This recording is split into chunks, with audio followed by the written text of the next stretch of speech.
I will only be giving a brief rundown of inspecting your parts. I believe it is important for everyone to do further research on the Spicer Dana 18 to become further educated on what you are dealing with. A real good source for your rebuild is Novak's Transfer Case Rebuild Guide. You can find it on their website. And with a little bit of research, you can pull up a handful of well-written guides and form threads. If you haven't seen my T90 rebuild video, the beginning is worth a watch on inspecting your parts. Before you begin assembling your transfer case, it is vital you inspect your parts and decide if you need to replace anything. We can break the inspection down to the housings, the splined shafts, and splined and smooth bores. Any threaded hole in the case, you want to see if the threads have been pulled from tightening. If so, you're going to want to take a file and dress them down flat. Inspect any mating surfaces and see if there's any cracks present. Check all edges to see if anyone has ever pried these cases apart. If they have, again, you're going to want to just file it down smooth. Any cases with a threaded hole, it would be a good idea to chase the threads with a tap. For all spline shafts, visually check the splines for any wear. A good way to check the splines is to install the mating part.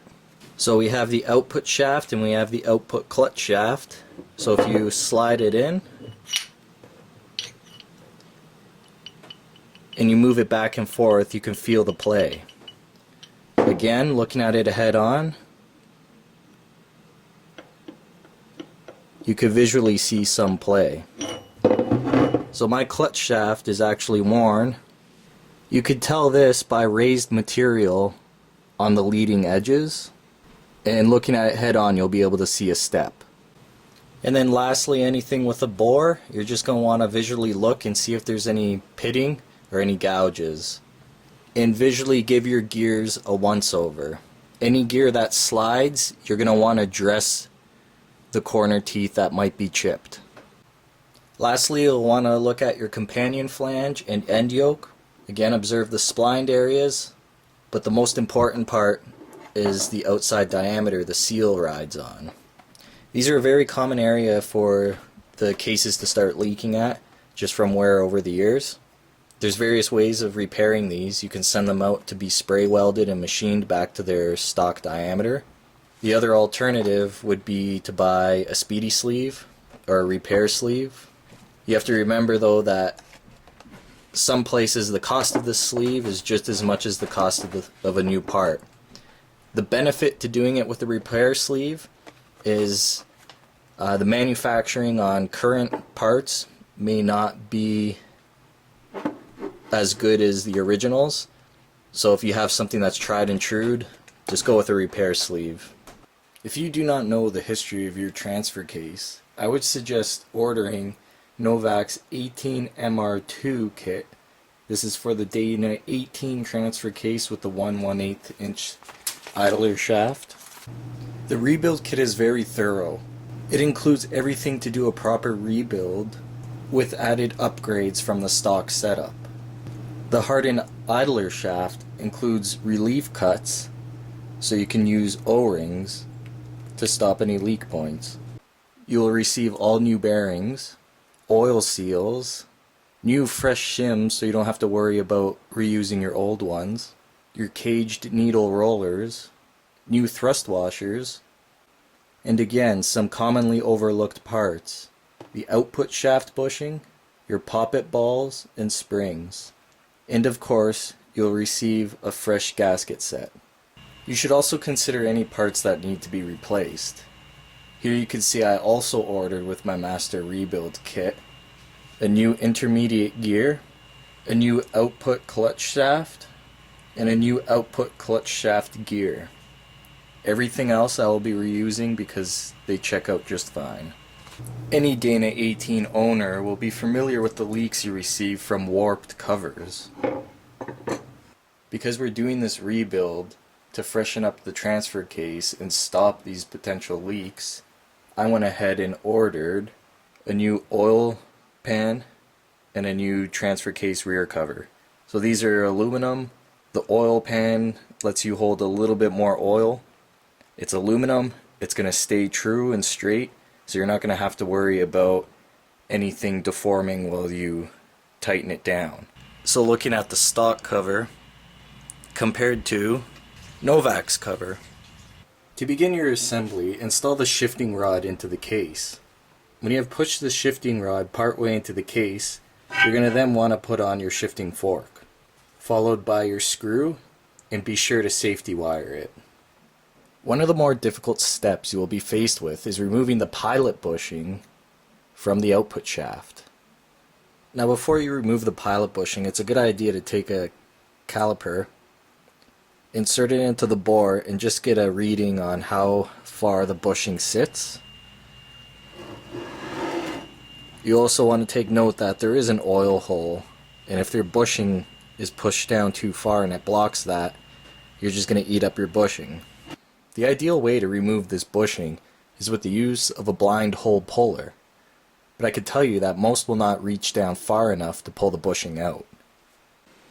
The way I chose to remove this bushing is in reach of the do-it-yourself kind of person. All you need is a hacksaw blade, some finesse, and patience. Observing the pilot bushing, we could see that there is a seam.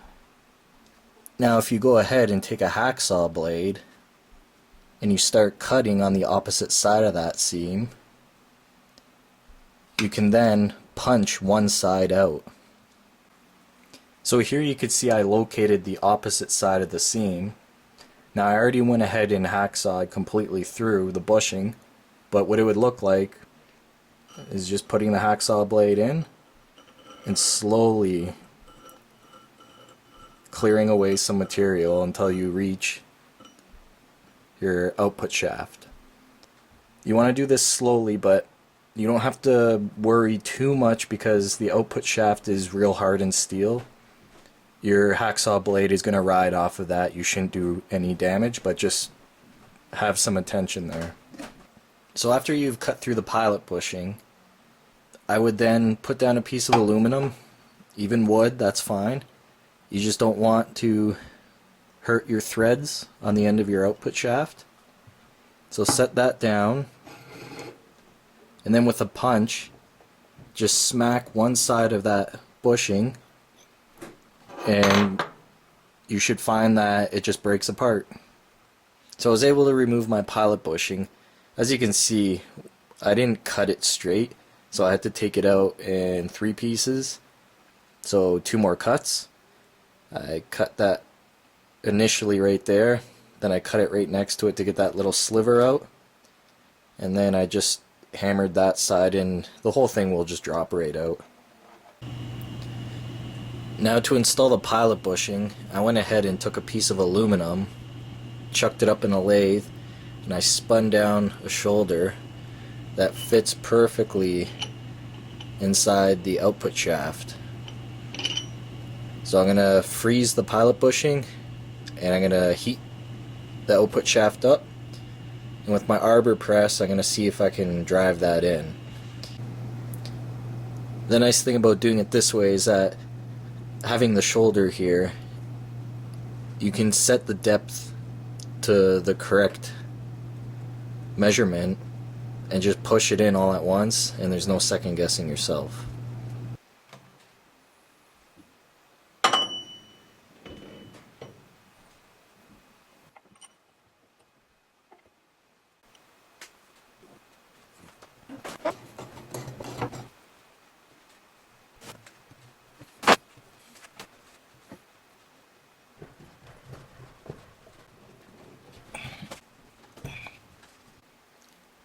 After experiencing that installation myself, I would suggest if you could go visit someone with a shop press or an arbor press, that would be the easiest way. If you're still unsure if you should replace the pilot bushing, you could get a gauge set and measure the inner bore. Then if you get your calipers, set it to inches, you're going to look for the dimensions of 0.627. That is a stock dimension. As you see with my new bushing, I'm at 0.6275, and that's just perfect. If you get a measurement over 0.630, That's when you know you want to replace that bushing. Next we'll want to install a tapered bearing onto the output shaft. So we're going to want to install that tapered roller bearing on the threaded end of the output shaft. So the tapered bearing, you're going to want it to be pointing towards the threads. So as you see here, we'll be installing it like this. I'd like to point out, whenever you install a bearing, you want to be putting all the force on the inner race of the bearing. You never want to hit the cage, because this is going to transfer all your power to the bearings themselves, and it's going to destroy your bearing. The best way to install bearings is with an arbor press or a hydraulic shop press. This is where it pays off to keep old parts. We'll use the old roller bearing to press in the new one. If you don't have a press, you use the old bearing with a drift and hammer it on. This way you're putting all the force on the inner race, so it would look like this. So I'll be installing mine with a press.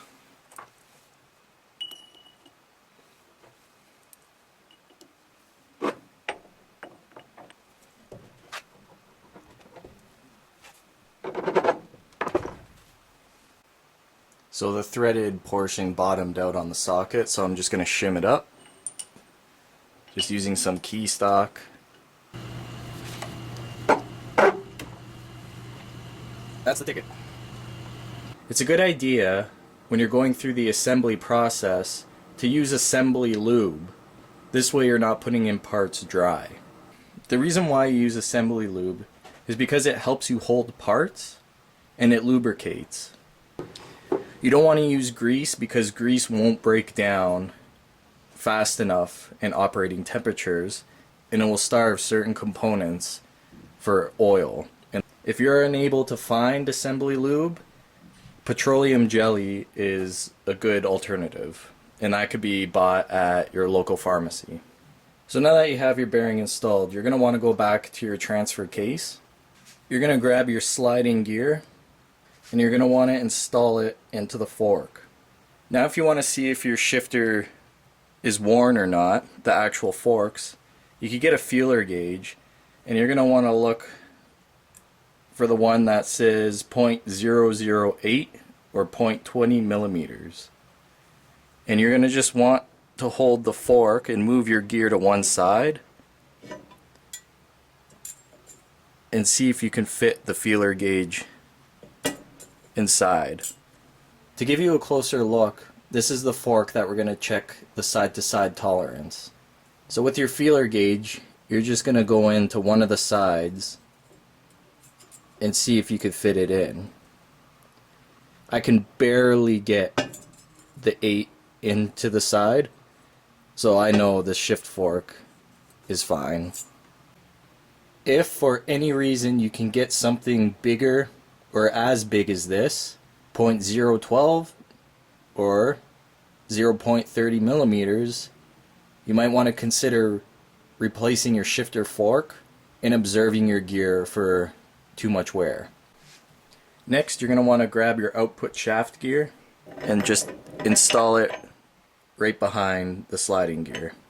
So after you installed that gear, you're going to want to grab your output shaft, and from the rear of the transmission, now you'll know the rear because that's the side where your cover plate goes. You're going to grab your output shaft and the splined portion without the threaded part, so just the spline portion, you're going to slide it through those gears.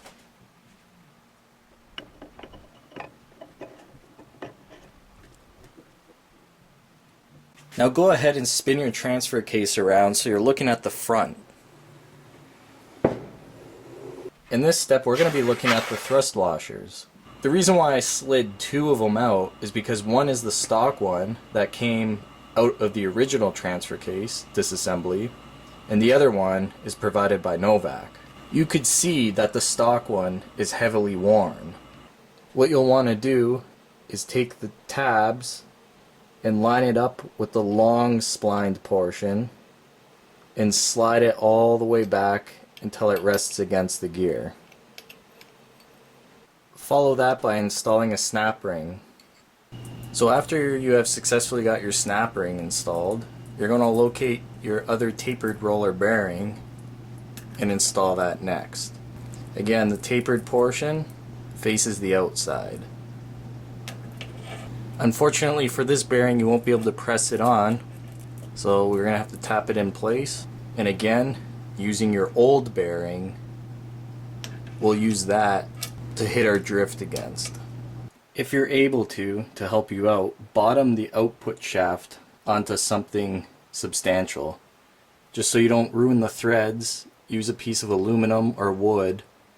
So the way I chose to do this is to take a pipe that fits perfectly against the back of the bearing and just gently tap it in.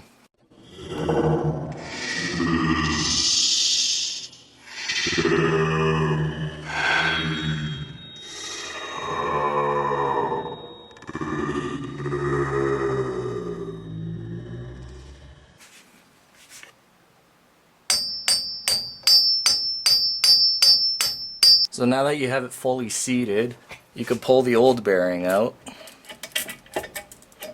Now that your bearing's installed, you're going to want to take your cup and the matching side that the rollers will ride on. You're going to want to tap it in.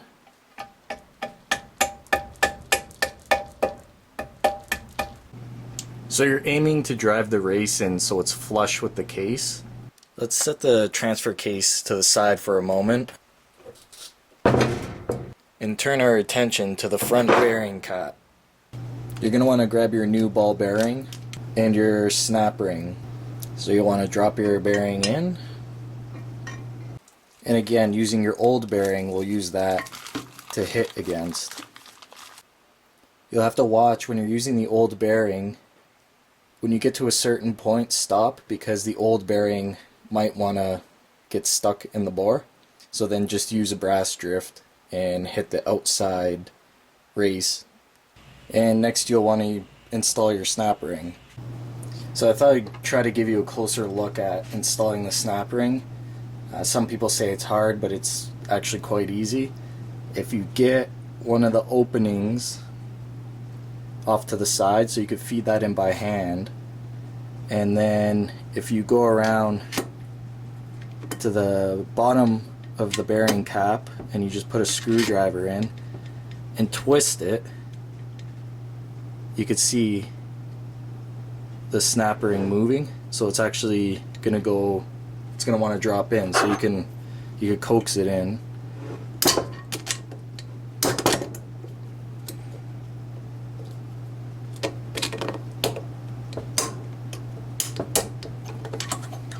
Just so I got the bottom going down, so now you just want to do the outer end, and just be careful, because if this pops and flies out, you don't want to get it in your eye.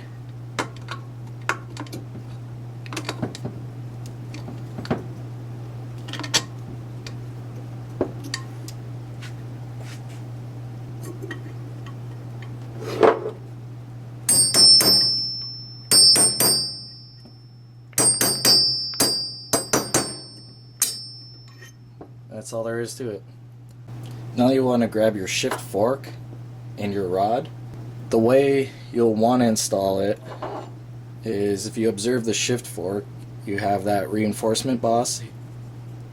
So that's going to want to face the front of the bearing cap.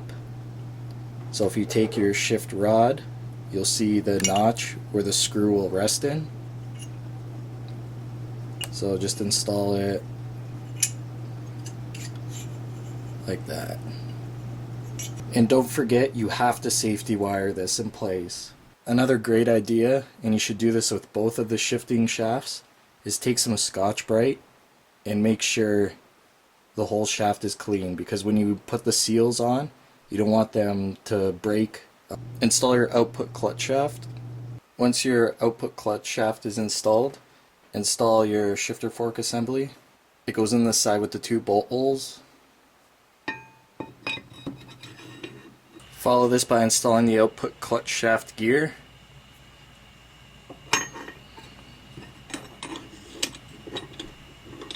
So we're going to now want to set the depth of the cup.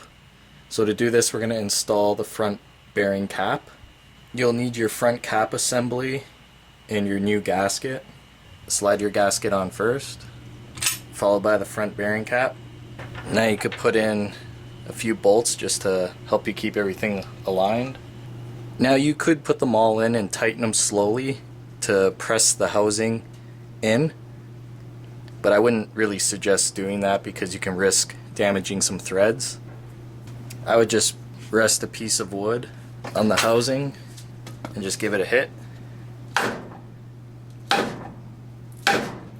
And while you're doing this, you should notice the housing going in. Go around and tighten all the bolts. Be sure to torque them down to 30 foot-pounds. Spin your case around. And now you want to tap in your last bearing cup. You just want to get it started just so it holds on. There is a variety of ways to measure what shim thickness you need. One is to tap in the bearing race to the point that it just touches the needle rollers, while pushing the shaft firmly away from yourself.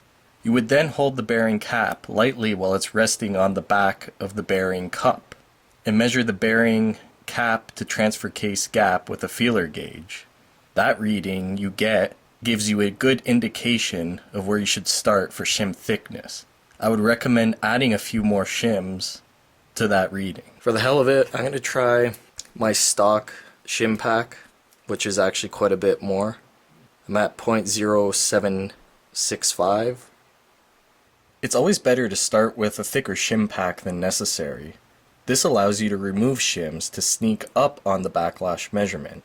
If you started with too thin of a shim pack, you are forcing the cup into the bearing, and it's going to be a lot harder to pull the cup back out if you have to do another shim measurement. You won't get this perfect in one shot. So slide your shims on, followed by the bearing cap itself, and then you'll have to put in the bolts to seat the cap. So now, because you're pressing the race in with the housing, you're going to want to tighten the bolts in a cross pattern. So do this guy, do that one, do that one, do that one, and work at it really slowly. When you have your shim pack installed behind the bearing cap, you should make sure that you've torqued every bolt to 30 foot-pounds. What I like to do to make sure the bearing's seated, of course not with your indicator in the way, but just hit with a dead blow hammer the side of each bearing cap, and that will make sure the bearings are set. So I've played around with my shim packs and I'll show you what I've got. So I've found that if you rest your indicator on the spline portion, it's a more true surface. So let's get a reading on the backlash that we have here with the current shim pack. I think this is the shim pack that's going to stay in. So to get the reading, let's grab the threaded portion of the transfer case, the output shaft, and pull it towards yourself. And once you have it all the way, zero out. And now do the opposite, push the shaft away from you, and that's your reading. So I'm at 4th thou. And I would say just see how many times you can repeat that measurement. So once you're happy with your end play, go ahead and take the bearing cover off, the rear and the front. So now install your speedometer drive gear.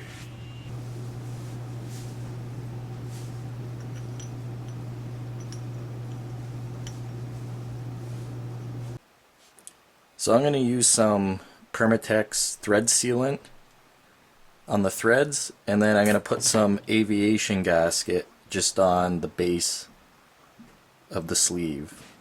So that's what I've come up with. Just assemble that. If you work it back and forth, it makes sure you're coating the threads real well. So if your end plate checks out just fine, go ahead and take your shims and put some copper spray gasket on it, or you can use the Aviation gasket that we've used previously in this build. So when they're all nice and coated, you could slip them on, put your speedometer gear, onto the shaft, and then bolt down your bearing cap and torque it again to 30 foot-pounds, and then you're done with that side. And just note with the bearing cap, the lengths of the bolts, if you put them in the wrong order, you're going to be hitting the shifting fork inside the transfer case, and you don't want that because it's going to limit your range and it's not going to mesh the gears properly.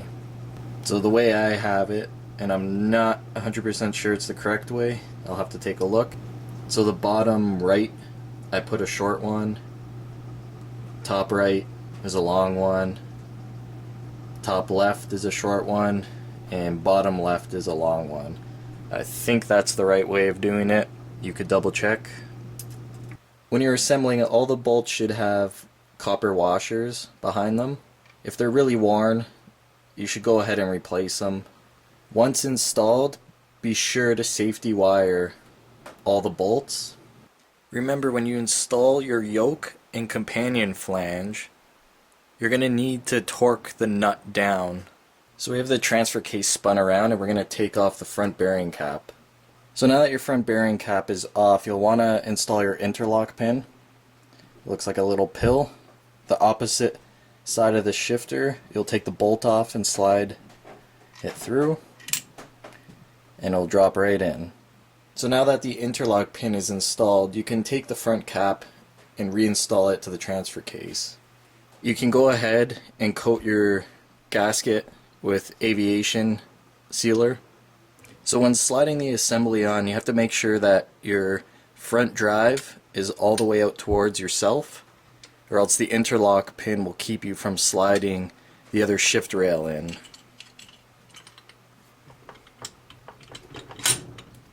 Go ahead and install all your bolts.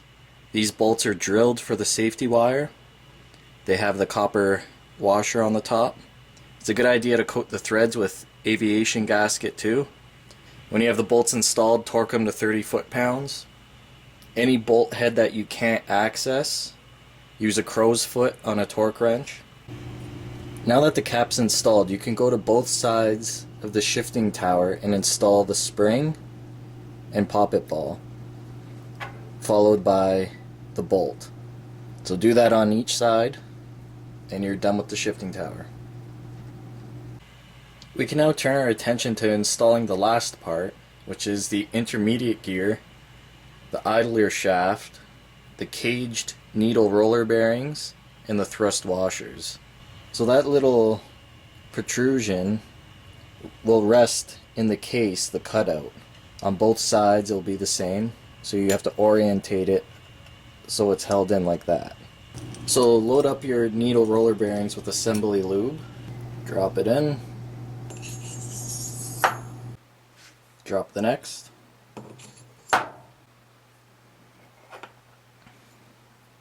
lube up the thrust washers, stick it on the case,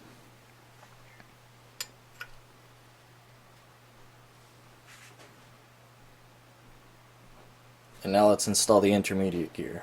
So another thing to remember is make sure when you're installing the intermediate shaft and gear that the shaft enters the transfer case so you can put the locking tab.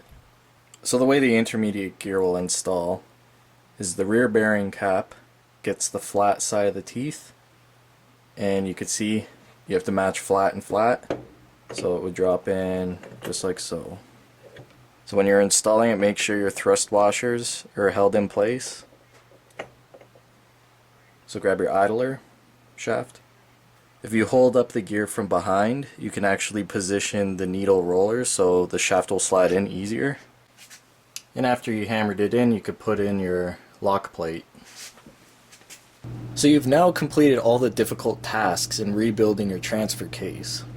The last things to do are install your oil seals and gaskets.